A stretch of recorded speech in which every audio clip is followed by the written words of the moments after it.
한 주간 평안하셨습니까? 나라가 많이 혼란한 시간을 계속하고 있는데요. 이런 극단의 시대에 말씀드린 것처럼 누가 이겨도 진정한 승자가 될 수 없는 이러한 때에 우리 그리스도인들은 어떻게 살아야 할까 고민하게 됩니다.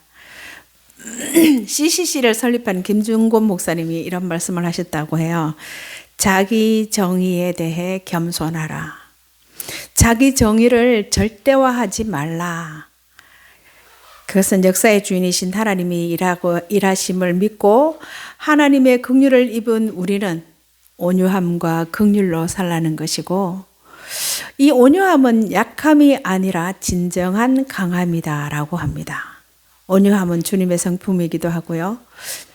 아무나 할 수 없는 게 그 온유함이 아닐까 그런 생각을 합니다.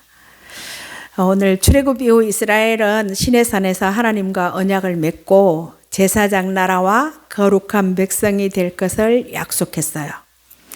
이스라엘의 정체성은 여호와 하나님만을 섬기고 하나님의 거룩하심을 열방 가운데 드러내는 일을 위해서 부름받은 백성이었습니다. 그래서 제사장 나라와 거룩한 백성이 되는 것은 이스라엘이 추구해야 할 궁극적인 목표이고 이스라엘의 존재 이유이기도 했어요. 이러한 이스라엘 백성들이 제사를 드리면서 언약에 신실하신 하나님을 기억하고 그 하나님으로 인해 삶을 소망하고 계획할 수 있는 것이 제사의 기능입니다. 여러분, 하나님은 오늘 우리의 삶도 예배를 통해 약속에 신실하신 하나님으로 인해 소망 중에 살게 하시고 견고하여 흔들리지 않게 하시는 분이십니다. 하나님이 규례와 명령에 따라 드리는 제사는 이스라엘 자손에게 자신의 계산과 시간과 방법을 내려놓고 하나님의 계획과 순서와 방법에 순종하는 교육의 장이었어요. 이렇게 하나님이 제사법을 상세히 규정하는 이유는 출애굽한 이스라엘 백성들에게 완전히 새로운 생활 방식을 가르치고 애굽에서 배운 이교도 관행에서 벗어나서 옛 생활 방식으로 되돌아가지 않도록 지키기 위함이에요. 애굽에서 배운 방식이나 자기 소견에 옳은 대로 행하는 자기 계산, 자기 순서, 자기 방법으로 사는 백성이 아니라 하나님의 계획, 하나님의 우선순위, 하나님의 방법에 따르는 백성을 만들기 위한 것이 제사라는 거예요. 사사기 시대의 타락을 이렇게 표현하고 있죠. 사사기 17장에도 21장에도 그때의 이스라엘의 왕이 없으므로 사람마다 자기 소견에 옳은 대로 행하였더라. 자기 정의를 절대화하는 것에 붙들려 살았다는 것이죠. 제가 몇 번 말씀드렸던 것 같아요. 태어나기를 이곳 경상도 사투리로 생겨먹기를 죄인인데다가 양육과정과 살아오면서 받은 상처는 얼마나 많으며 상처투성인 사람이 생각이 어떻게 옳을 수 있겠냐고요. 한다는 생각들은 이기적이고 교만하고 하나님의 뜻에 어긋나기 일쑤이고요. 여러분, 그래서 우리가 찬양에도 늘 노래하듯이 우리는 모두 은혜 아니면 답이 없는 사람들이에요. 은혜 아니고는 우리가 설 수가 없습니다.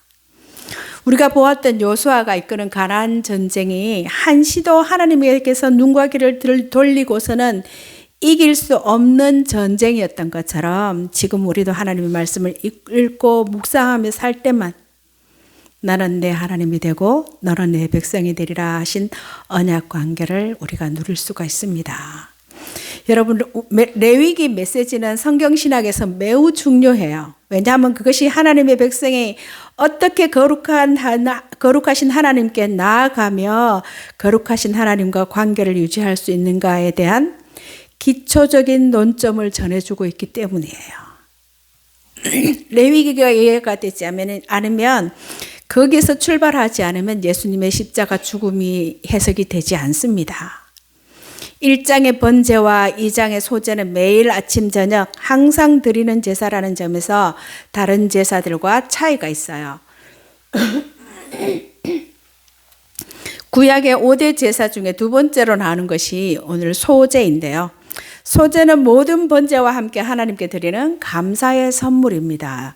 소제는 가장 일상적인 곳에서 만나는 곡식에서부터 하나님의 소유권을 인정하는 제사이고요. 소제는 하나님께 백성의 하나님께 드리는 백성의 모든 음식이 하나님께서 왔기 때문에 우리의 생명, 자신의 생명을 하나님께 빚지고 있다는 점을 늘 상기하는 제사였어요. 그리고 소제는 많은 뜻을 가지고 있지만 어떤 나라가 그들의 통치자에게 바치는 곡물이라는 의미가 보편적인 개념으로 받아들여지고 있습니다. 고대 사회에서 강한 나라는 왕의 나라가 되어서 약한 나라를 보호해 주었어요.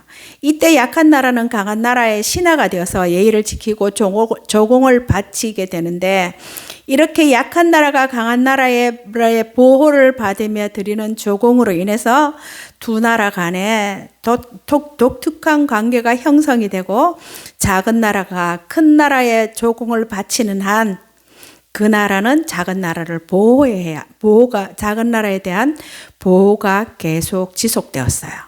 이런 관점에서 소제의 제물은 이 세상의 주인이시고 왕이신 하나님이 이스라엘의 진정한 주인이 되심을 분명하게 일깨워주는 제사입니다. 이스라엘 민족이 하나님께 소제를 드림으로 주정관계를 명확하게 보여주는 것이고요.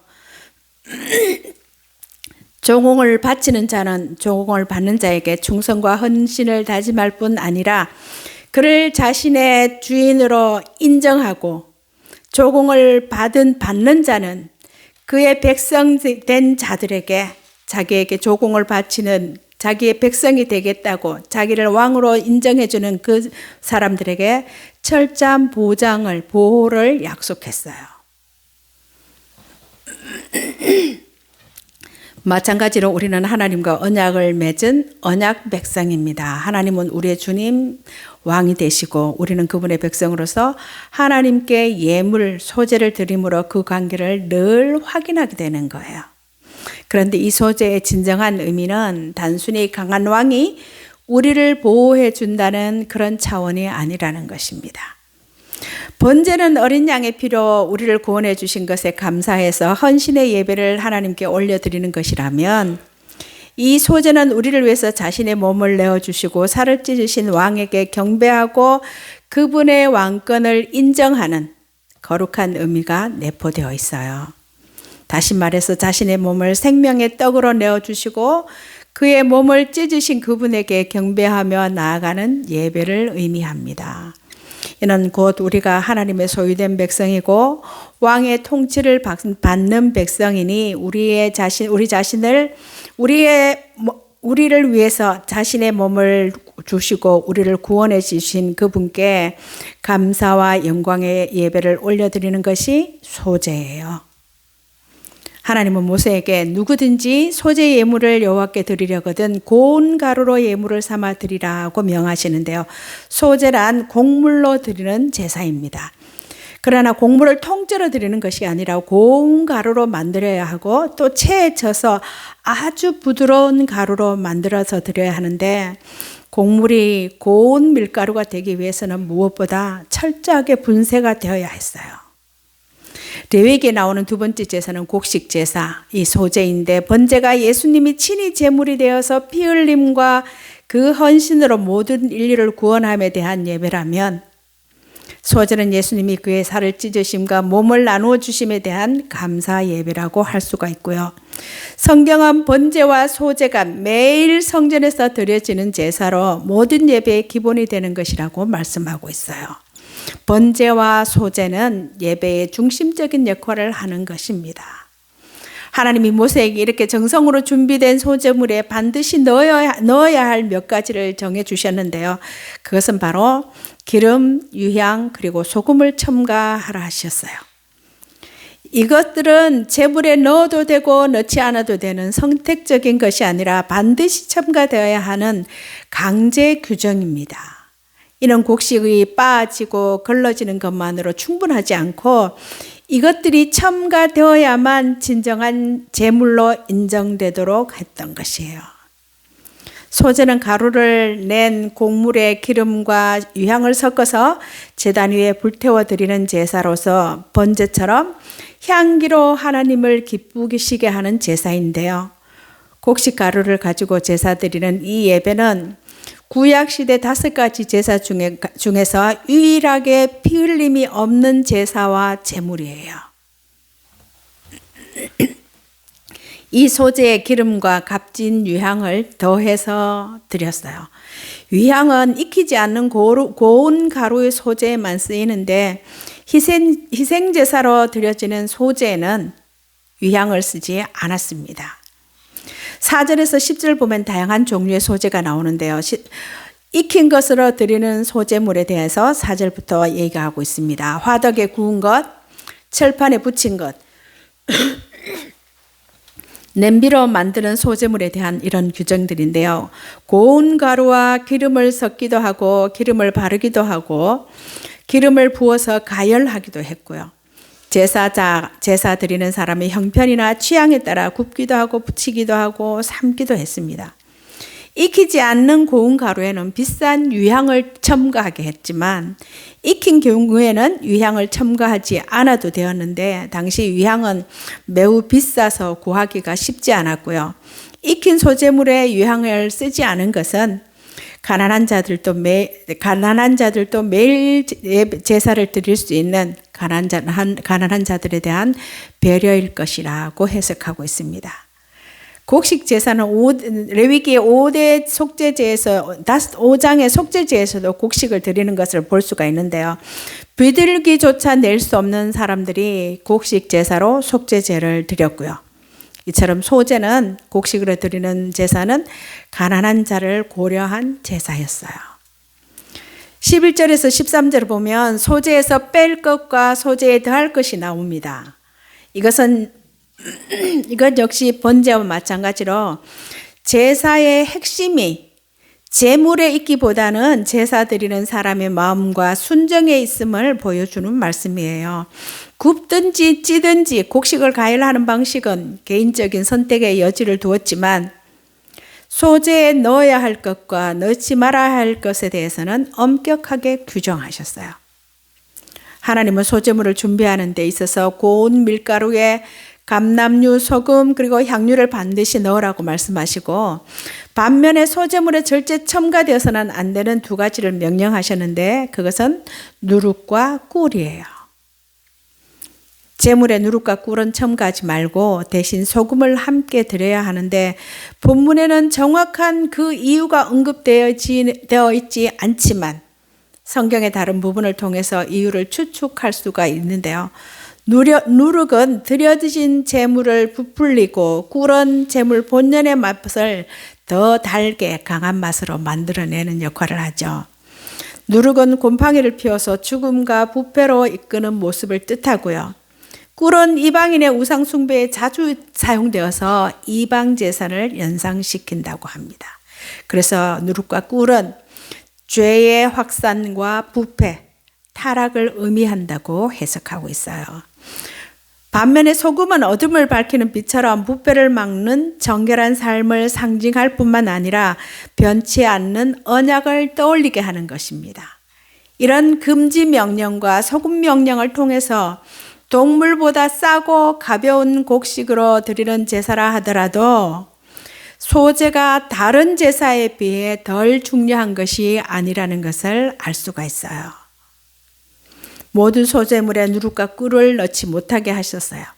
누룩과 꿀도 하나님이 주신 소중한 선물이죠. 본질적으로 누룩과 꿀이 부정한 것이 아니기에 누룩과 꿀의 어떤 성분이 소재를 망치는 것이 아니라 불순종이 소재를 온전한 제사가 되지 못하게 한다는 말씀입니다. 내 생각대로 내 좋은 대로 하면 안 된다는 거예요. 누룩과 꿀 자체는 하나님께 예물이 될 수가 있지만 소재와 섞어서는 안 된다는 것이었어요. 꿀도 그 자체는 젖과 함께 하나님이 약속하신 땅, 가나안의 풍요를 상징하는 것이죠. 젖과 꿀이 흐르는 땅이라고 표현하고 있습니다. 이렇게 소재에 넣지 말아야 할 것이 있다면 반드시 넣어야 할 것도 있는데요. 그것은 소금이에요. 소재를 불로 태우기 때문에 구태여 불태울 것에 맛을 내기 위한 목적이 아닐 것인데 누룩과 꿀처럼 그 상징성 때문에 넣게 했을 것이다 라고 합니다. 소금은 예물의 변치 않음, 한결같은 변함없는 믿음, 언약의 신실한 태도를 상징하고 제사 드리는 자의 신실함과 정결함을 의미해요. 이 소금은 내 하나님의 언약이라 하고 에스겔 43장에도 내 모든 소재에서 빼지 못할지니라고 명령하고 있습니다. 이 소금은 사람들로 하여금 서로 사이좋게 살아가는 것을 가능하게 하는 사회적 은혜와 배려를 나타내는 비유이고 은유라고 합니다. 소재가 다른 동물 제사보다 결코 가볍지 않고 덜 중요하지 않다는 사실을 이 금지 명령과 소금 명령이 보여주고 있어요. 여러분, 금세 불로 다 태워버릴 제물이지만 그 안에 넣어야 할 것과 넣지 말아야 할 것을 구분한 것에는 제사 드리는 사람은 이 제사에 담긴 상징적인 의미를 숙고하면서 제사해야 한다는 것을 알 수가 있어요. 하나님은 제물을 받으시는 것에만 의미를 두시지 않습니다. 제사를 드리는 자기 백성이 이 제사 의식을 통해서 하나님 나라의 백성으로 정체성을 고민하고 하나님의 의도를 파악하면서 살기를 바라셨던 거예요. 그것은 오늘 우리도 아무 생각 없이 많이 드리고 자주 드리고 비싼 것을 드리면 하나님께서 좋아하신다고 여길 것이 아니라 제사를 받으신 하나님께서 기뻐하는 것이 무엇인지를 고려하면서 드려야 함을 교훈하고 있습니다. 14절에서 16절에는 끝으로 첫 이삭을 소재로 드리는 제사 규정인데요. 첫 이삭의 소재는 곡식의 첫 이삭을 볶아서 찌은 것으로 드려야 하고 여기에 기름과 유향을 더하여 함께 불살라 드리라고 합니다. 소재 역시 화제이고 불태워 드리는 것이고 하나님께 불태워서 하나님께 드리는 제사예요. 여기서 소재의 대부분은 제사를 담당하는 제사장의 몫으로 돌려졌어요. 소재물이 지극히 거룩한 것은 그 자체의 어떤 속성 때문이 아니라 하나님께 드려진 것이기 때문이었습니다. 그래서 임의로 처분하지 않고 남은 것을 제사장에게 주었어요. 여러분, 곡식은 일상적인 음식 재료죠. 그래서 소재는 일상의 모든 것이 하나님의 은혜의 산물임을 고백하는 의미가 있고요. 하나님이 이것을 하나님께 드리는 것이 소재라는 것입니다. 소재는 우리가 날마다 만나는 양식으로 드리고 대부분의 사람들이 직접 일을 해서 얻은 곡식으로 드리는 제사예요. 그래서 가장 일상적인 것에서부터 하나님의 소유권을 인정하는 제사가 소재이고 특히 비싼 유향을 첨가하지 않아도 되는 익혀서 드리는 제사는 가난한 사람들도 드릴 수 있는 제사였어요. 누구나 예외 없이 큰돈 드리지 않으면서도 진정성 있게 드려야 하는 제사가 소재이고요. 우리의 예배도 그런 예배가 되어야 할 것입니다. 여러분, 하나님께 적절하게 감사하고 하나님께 적절하게 절절하게 감사하고 싶은 그런 날이 있죠.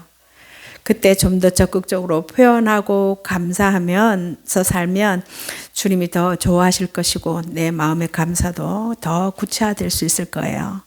소재를 드리는 것처럼 힘닿는 대로 아낌없이 표현할 수 있기를 바랍니다. 오늘 말씀을 다시 정리해 보면 소재는 제물만으로 온전한 제사가 되기에 충분하지 않고 소재 그 재료만으로 하나님께 드리는 충분한 제물이 되지 않고 제사를 지내는 우리의 삶과 태도를 주님은 일관되게 중시한다는 것을 가르쳐 주고 있습니다. 여러분, 정성이 들어간 예배란 무엇일까요? 예배의 핵심은 제물이 아니라 제물을 드리는 예배자의 정성이라고 할 수 있습니다. 소재는 누구든지 예배 자리로 나오라는 하나님의 초대고요. 가난한 중에도 귀한 유향을 넣을 수는 있어요. 하지만 진정한 예배는 예배자의 마음과 삶에 따라 결정된다는 거예요. 예배와 헌물이 부담이 되어서는 안 된다는 것입니다. 여러분, 예배는 친밀함이에요. 경제적 이유로 위향이 부담되면 빼도 되고요. 가난 때문에 좋은 것을 드리지 못한 예배자를 하나님께서 매우 친밀하게 2인칭으로 불러주고 계셔요. 이런 말씀을 보면서 예배자는 힘을 얻게 되고 가축보다 간소한 준비 절차로 자칫 소홀할 수 있는 자신을 돌아볼 수가 있을 것입니다.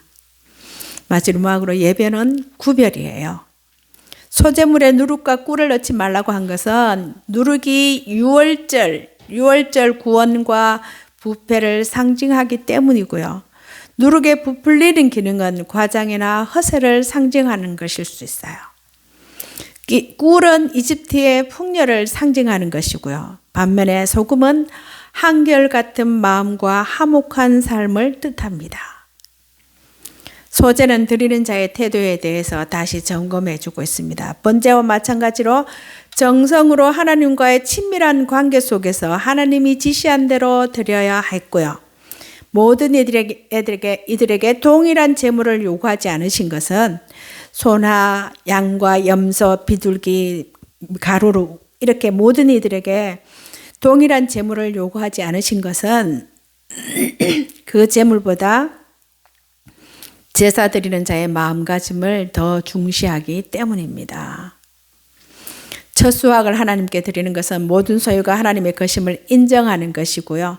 하나님은 우리가 아는 대로 기계적인 예배나 헌금을 요구하지 않으셔요.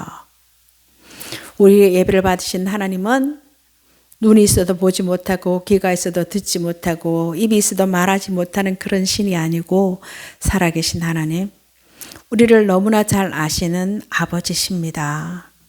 언약에 신실하신 그 하나님께 제사 드리는 것은 나도 하나님처럼 언약을 기억하고 지키며 신실하겠다라는 결단의 표현이에요. 오늘 우리가 드리는 예배는 어떤지 돌아볼 수 있기를 바랍니다. 여러분, 예배를 드릴수록 하나님을 향한 신실한 마음과 약속을 지키겠다는 결단이 더 견고해지고 있는지요? 신실하신 하나님을 더 닮아가고 있는지, 여러분, 우리의 삶이 하나님의 신실하심을 담아내고 있는지 한번 뒤돌아볼 수 있기 바랍니다. 마지막으로 우리에게 주시는 교훈을 다시 한번 보면은요, 제사에 넣을 수 있는 것과 넣을 수 없는 것이 있다고 했어요. 내가 원하는 모든 것을 첨가할 수 없어요. 제사뿐만 아니라 그리스도인의 삶도 그렇습니다. 이왕이면 다홍치마가 신앙에서 늘 좋은 것은 아니라는 거예요.